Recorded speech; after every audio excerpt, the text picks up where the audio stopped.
Карлос Насар, който ще бъде един от представителите на България на Олимпиадата в Париж, подобри 3 световни рекорда и спечели 3 златни медала по време на държавното лично първенство по вдигане на тежести в Русе. В надпреварата в категория до 89 кг при младежите изхвърли 183 кг, като по този начин вдигна с килограм повече от върховото постижение в движението на Йейсон Лопес от април тази година.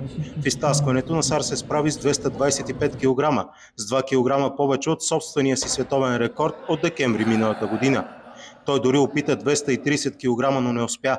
С тези резултати той подобри и върховото постижение в двубоя – 408 кг, с цели 12 повече от световния рекорд на китаеца Ли Даиин от миналата година.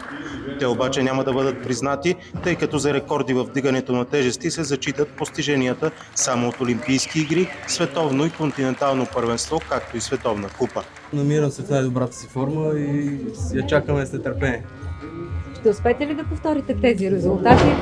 Ами, ще успея със сигурност, стига да съм жив и здрав и Бог да е с мен. Нали, не е хубаво така да се говори предварително, но правя всичко възможно за подготовката си, за да повторя там.